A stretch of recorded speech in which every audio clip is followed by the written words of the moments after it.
I said no to sharing my inheritance with step-siblings, and my mom booted me out.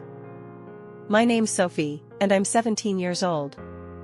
I live in a suburban neighborhood just outside Columbus, Ohio, with my mom Jennifer, who's 43, my stepdad Tom, and his 2 kids from a previous marriage, Hannah and Brandon.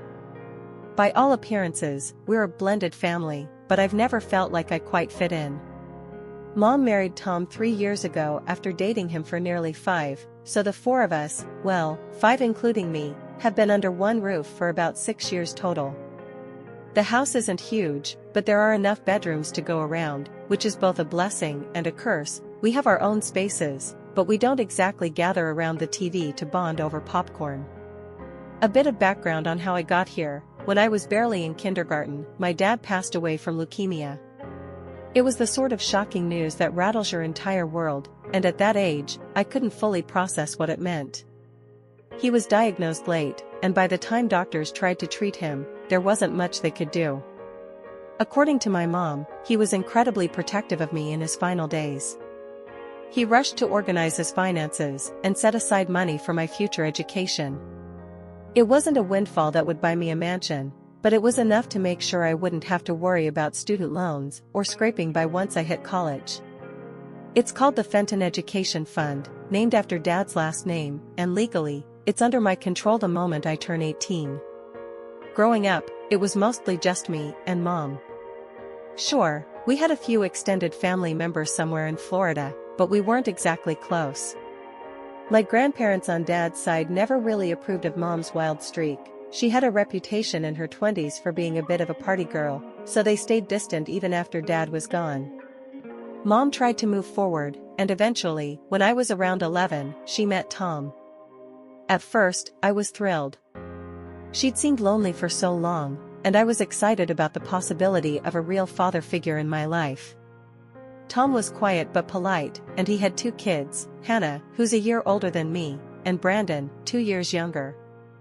They looked like the perfect siblings, at least from a distance. But after we moved in, reality didn't match my daydreams. Tom's kids kept to themselves, like we were roommates, not a family. Hannah ran with a popular crowd at school, while Brandon was deeply into sports, and neither had much interest in bonding with me. Tom wasn't mean, just absent in spirit. My mom, though, soaked it all in. She seemed to fit right into their dynamic. She'd gush about Hannah's latest achievements or Brandon's games like they were her biological kids, while I felt invisible. So here I am, a junior in high school, living in a house where everything feels off-kilter. My mother, newly remarried and blissfully integrated into Tom's family, and me, clinging to the hope that the fun Dad left will secure a better future. Because right now, I'm not sure how else to find my own place in a home that still doesn't feel like mine. When I first learned Mom was dating Tom, I pictured this idyllic blended family scenario: movie nights, shared jokes, inside references that would make us feel like one unit. Instead, I got Hannah and Brandon, who treated me more like an occasional houseguest than a potential sibling.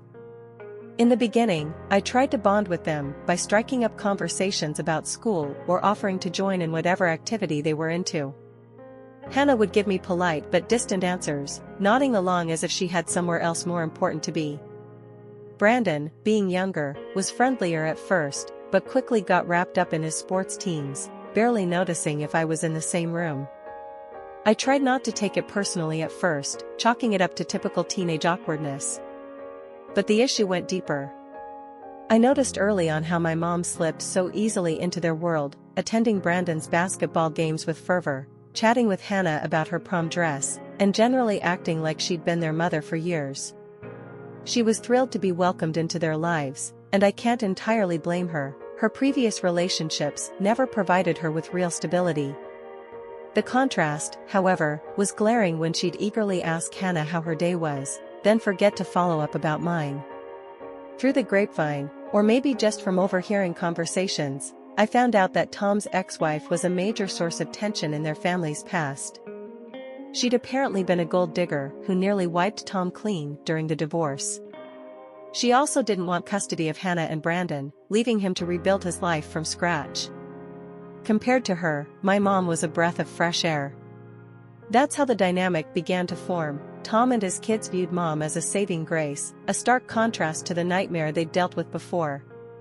Meanwhile, I was extra baggage, somebody who came along with Mom's package, but wasn't really necessary to complete their cozy picture. Day by day, that feeling solidified. Tom was never outright cruel to me, but he seemed preoccupied, as though his energy was spent ensuring Hannah and Brandon were on track. My mom's presence in their lives was enough to earn her a seat at the table, figuratively speaking, while I found myself nudged to the edges.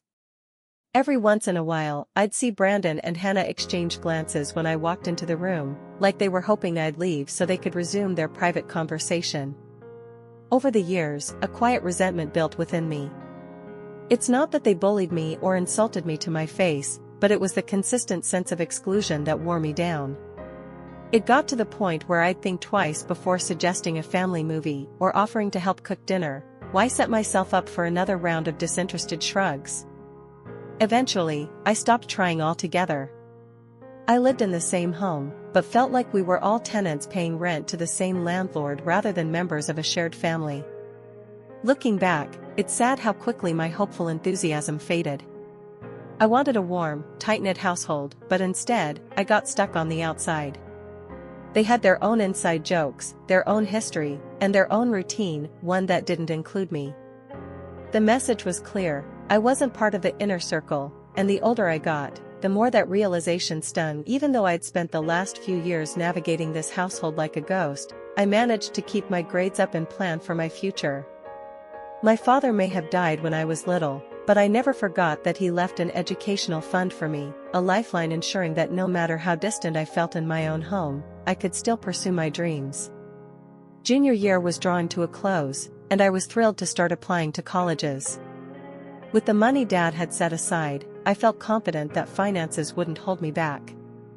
That confidence took a blow the evening Mom pulled me aside, her tone ominously serious. She and Tom had been in the living room all day, discussing financial issues. I assumed it was something about taxes or home repairs, but she cornered me in the kitchen and began with, "Sophie, your stepfather has a problem." My heart sank at her dramatic pause, but I said nothing, letting her continue. "Tom hasn't managed to save enough for Hannah and Brandon's college tuition.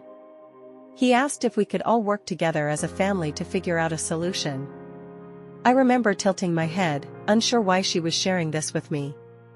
Then she spelled it out. "It would be a big help if you'd let Hannah and Brandon use some of your college fund," she said, like it was the most natural thing in the world. "They're your siblings, after all." My whole body froze. Siblings? The same people who had spent years barely acknowledging my presence? My mind raced, imagining Hannah sipping lattes at her chosen university with the help of my dad's money, while Brandon partied at some frat house courtesy of the fund left specifically for me. I couldn't see how that was even remotely fair. I told Mom flat out, "No. Dad set that money aside just for me. It's not a group piggy bank." I tried to keep my voice calm, but inside I was furious and hurt. She looked genuinely offended. "Sophie, that's selfish. We're a family now, and we should be supporting each other. Do you really want to see your step-siblings struggle with loans when you have the power to help?" For a moment, her words stung. But then I remembered how Hannah and Brandon had made it clear I was not part of their circle. So I said what I'd been feeling for years: I don't see them as family. They never made an effort with me, and neither did Tom. Why should I sabotage my future for theirs? Mom's expression hardened. "I can't believe you'd be this ungrateful," she snapped, as though I owed her and her new crew my entire inheritance. She started lecturing me about unity and compassion. I just stood there, a tightness in my chest, realizing that in her eyes, I was the villain. It ended with me walking out of the room, ignoring her accusations of selfishness. I could still hear her yelling after me, "If that's how you feel, don't expect Tom to be on your side for anything." But as far as I could tell, Tom was never on my side to begin with. And now Mom wasn't either. All for the sake of her real family and their college plans. It all came to a head one cold evening when Mom cornered me in the cramped kitchen, her eyes steely with resolve. She laid out the ultimatum bluntly: "Sophie, you either agree to share your college fund with Hannah and Brandon, or once you turn 18, you'll be on your own." The words hit me like a punch to the gut. I had known that tensions around the fund were rising, but this direct threat of eviction after my 18th birthday was something I hadn't anticipated. It was a moment of stark clarity. My own mother, the person I'd trusted most in the world, was prepared to cast me out like an inconvenient burden if I refused to comply with her demands. Hearing her articulate this threat left me in a state of inner turmoil.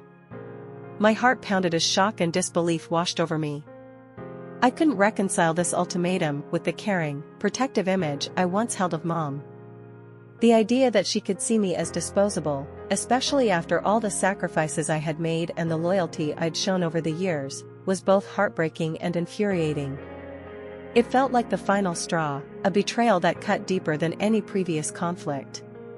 In that moment, I realized that my safety and well-being were no longer assured under a roof with people who saw me as expendable. With my future on the line, I knew I needed a plan. The shock of her ultimatum quickly transitioned into a determination not to be trapped in a toxic environment any longer. I began discreetly reaching out to friends, explaining my predicament in muted tones during casual hangouts. I even confided in a couple of trustworthy teachers at school, who offered guidance on housing resources and temporary accommodations available to young adults facing similar family strife. Over the next several days, I meticulously plotted my escape. I negotiated with a close friend who lived off campus, exploring the possibility of renting a room in her apartment while I attended college, far away from the oppressive atmosphere at home. I scoured social media groups and community boards for affordable shared housing options near my prospective college campus. The process was daunting, but the adrenaline of forging a path to independence fueled my late-night search sessions and countless phone calls. Packing my belongings became a quiet rebellion. I gathered a few sentimental items and essential documents, hiding them in a battered suitcase under my bed so that I could slip away once I turned 18. Each item I packed symbolized a step toward freedom: a childhood photo that reminded me of who I was before all the family turmoil, my acceptance letter from the university that represented my future, and a worn-out copy of a self-help book that had inspired me to find my own strength. By the time my 18th birthday approached, I had lined up a temporary living arrangement with a friend's family and secured a small rental near campus. I was no longer going to be at the mercy of a mother who saw me as a means to an end. The fear of eviction transformed into a quiet resolve. I knew leaving wouldn't be easy, there would be emotional scars and uncertainties, but staying would have meant living under constant threat and resentment. As the day of departure neared, I felt a mix of sadness and exhilaration. I was stepping into the unknown, but finally on my own terms. The ultimatum had forced me to confront a harsh reality, and in doing so, it lit a fire within me to claim my independence and pursue my future without compromise. After weeks of careful planning and sleepless nights, I finally left the suffocating environment of my family home. I moved in with a close friend who had graciously offered me a room until I could settle into college life. The relief was immediate, stepping into a space where I wasn't an afterthought but rather a welcome guest. I quickly realized I wasn't truly wanted at the family home anymore. The way I was treated made it clear that I was more of a burden than a beloved child. Once I was safely away, I felt an urgent need to share my side of the story with the world. I crafted a heartfelt post on my social media platforms, pouring out the details of my mother's ultimatum. I wrote about how she demanded that I share the college fund meant solely for me with my step-siblings, showing no regard for the fact that I had felt like an outsider in my own family for years. I highlighted the stark contrast between how my siblings were always included, while I was left feeling invisible and undervalued. I expressed the pain of spending years feeling like I didn't truly belong, despite growing up under the same roof. The post was raw and sincere, painting a vivid picture of the isolation and neglect I endured. I didn't set out to incite anger or conflict, I simply wanted to unburden myself and validate my feelings. I hoped that sharing my story would not only bring me a sense of catharsis, but also resonate with others who might have experienced similar family dynamics. Almost immediately, the reaction was overwhelming. Friends, acquaintances, and even strangers reached out with messages of support, commiserating with my plight and praising me for my courage in speaking up. Yet, I knew this wouldn't go unnoticed by my mother. Sure enough, within a few hours, my phone began buzzing with missed calls and unread messages from her. I saw her name flash on my screen repeatedly, each call more insistent than the last. When I finally picked up, her tone was a mix of anger and hurt. "Sophie, what do you think you're doing?" she demanded, her voice cracking with disbelief.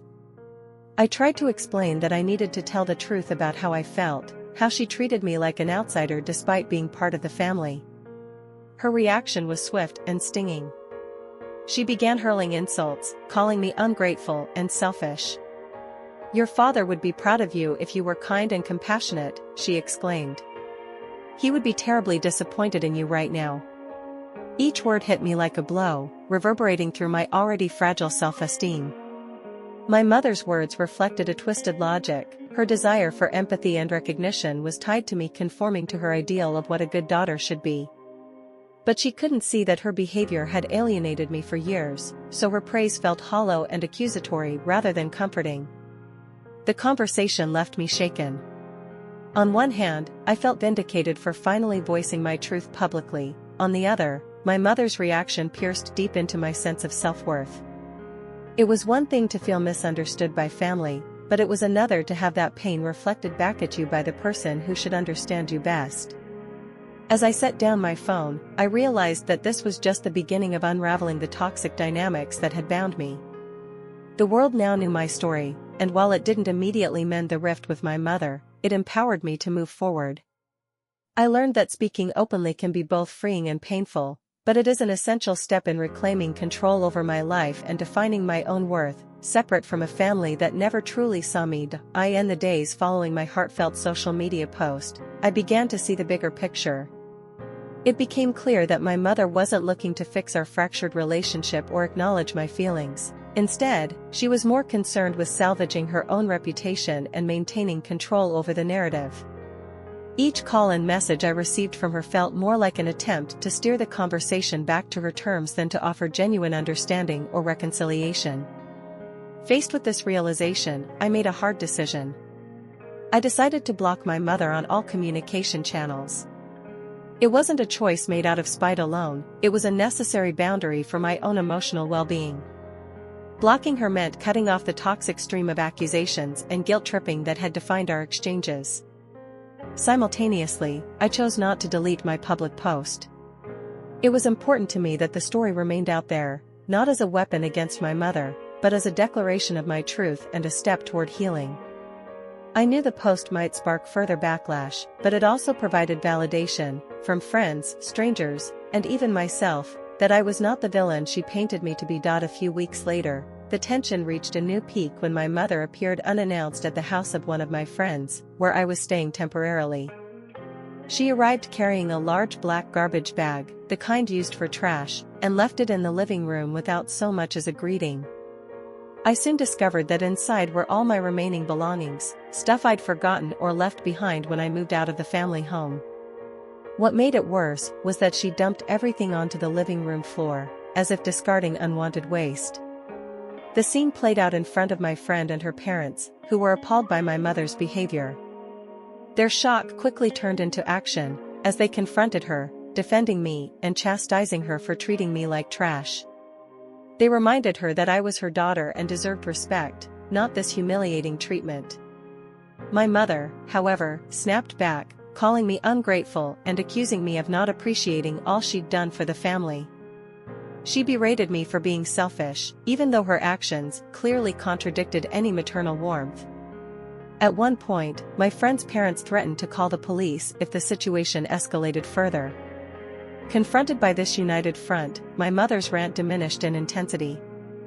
She hurled a few more insults, labeling me a delinquent and ungrateful, and finally, after a tense silence, she left.